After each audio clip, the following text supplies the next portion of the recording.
On a gray London afternoon, Paul McCartney sits alone at a piano in his St. John's Wood home. The room is simple, with worn keys and a small lamp casting a gentle light over the instrument. At 83, McCartney's fingers move slower than they once did, but the music remains precise, thoughtful, and rich with memory. In the pauses between notes, he seems to drift through decades of his life. The streets of Liverpool, the early chaos of the Beatles, and the voices of those he has lost. Fame has never shielded him from the passage of time. Instead, it has amplified it. Yet in these quiet moments, music becomes a vessel for remembrance, carrying memories of love, friendship, and loss, and reminding him of the life and people he has lived with and without for over 8 decades. Childhood in Liverpool. Paul McCartney's early life in Liverpool was ordinary, yet filled with music. His father, Jim, had been a jazz musician and played piano at home, instilling a love for melody in his sons. Mary McCartney, his mother, was the steady heart of the household, nurturing and working as a nurse and midwife. Music was part of everyday life, a constant undercurrent rather than a career goal. At 14, Paul's life was irrevocably altered when his mother died of breast cancer. The loss left a deep impression, shaping his emotional and creative life.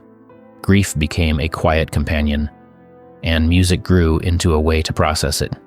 Early experiences of joy, routine, and heartbreak in Liverpool laid the foundation for a future filled with both extraordinary fame and profound personal reflection, blending ordinary life with the extraordinary trajectory to come. Meeting John Lennon.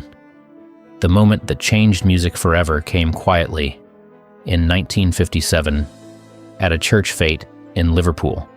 Paul McCartney, a talented 15-year-old guitarist, was introduced to John Lennon after watching Lennon's band, the Quarrymen, perform. Instantly, Lennon recognized Paul's extraordinary ability, and Paul sensed Lennon's sharp intellect and musical vision. Their first meeting sparked a creative chemistry that would drive their songwriting partnership. Both teenagers had experienced early loss. Lennon, too, had lost his mother, which gave them a shared emotional depth. What seemed like an ordinary summer day became the seed of history. Their friendship was defined by both collaboration and competition, a dynamic that would push each to higher musical heights. This encounter set the stage for the Beatles' unique voice and the personal, emotional storytelling that would define modern music. George Harrison joins the band. The Beatles' early lineup solidified when Paul introduced George Harrison to John Lennon. George, just 15, impressed Lennon with his exceptional guitar skills during a bus ride. The 3 teenagers, John, Paul, and George, played wherever they could, from church halls to small parties. They had no contracts, no managers initially, just guitars, cheap amplifiers, and the sense that something extraordinary was possible. Their early music was influenced by American rock and roll. Yet, Paul and John began writing their own songs, which was unusual for British bands at the time. The trio's combined talent, ambition, and emotional depth formed the foundation of a group that would eventually transform popular music, showing how youthful curiosity and dedication could ignite a creative fire that shaped generations. Early Beatles and the Hamburg Experience. In 1960, the Beatles, still in their formative years, traveled to Hamburg, Germany, to perform in nightclubs. These long, exhausting gigs pushed the young musicians to develop stamina, precision, and cohesion as a band. Hours of daily performance hardened their skills, and the experience became crucial in transforming the group from energetic teenagers into professional musicians. Returning to Liverpool, they noticed a growing local following at the Cavern Club.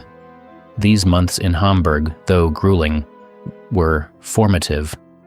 The Beatles learned how to command a stage, interact with audiences, and refine their sound. This period of relentless practice and performance laid the groundwork for their later global success, demonstrating how disciplined work and exposure to real-world challenges honed the talent that would ultimately captivate the world. Discovery by Brian Epstein. By 1962, the Beatles' growing popularity in Liverpool drew the attention of Brian Epstein, a local record shop manager. Epstein recognized not only their talent, but their potential, taking charge of their image and professional bookings. He helped secure a recording contract with EMI, bringing a level of structure and guidance the band had not previously experienced. Epstein's influence was pivotal, allowing John, Paul, George, and Ringo to focus on their music while he managed business affairs.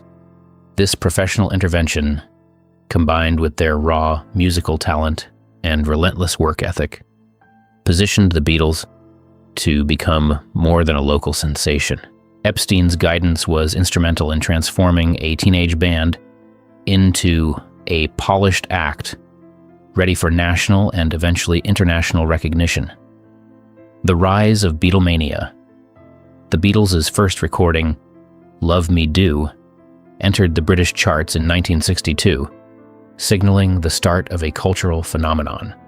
By 1963, the band was performing to growing crowds at the Cavern Club, and newspapers began reporting the frenzy surrounding their shows.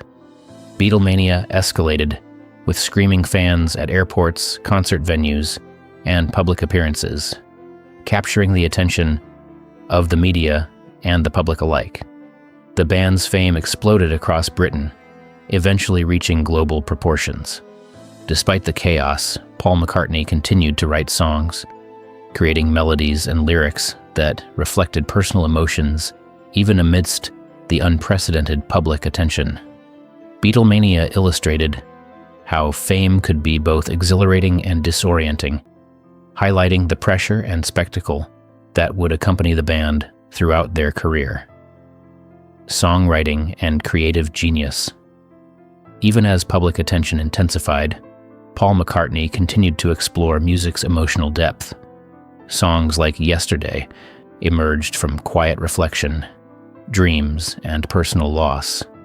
The melody arrived fully formed in his mind, and the initial lyrics were placeholders, later refined to capture profound human emotions. McCartney recorded Yesterday alone with an acoustic guitar and a string quartet, a departure from the Beatles' usual group recordings.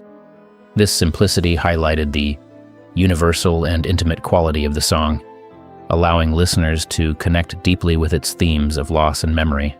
McCartney's ability to create timeless music during periods of personal reflection demonstrates how individual creativity can endure even amidst overwhelming fame and external demands. America and global fame. In 1964, the Beatles traveled to the United States, performing on The Ed Sullivan Show to an audience of over 70 million viewers. The impact was immediate. Their music and charisma captivated an entire country. I Want to Hold Your Hand shot to #1 in the US, solidifying the band's global influence.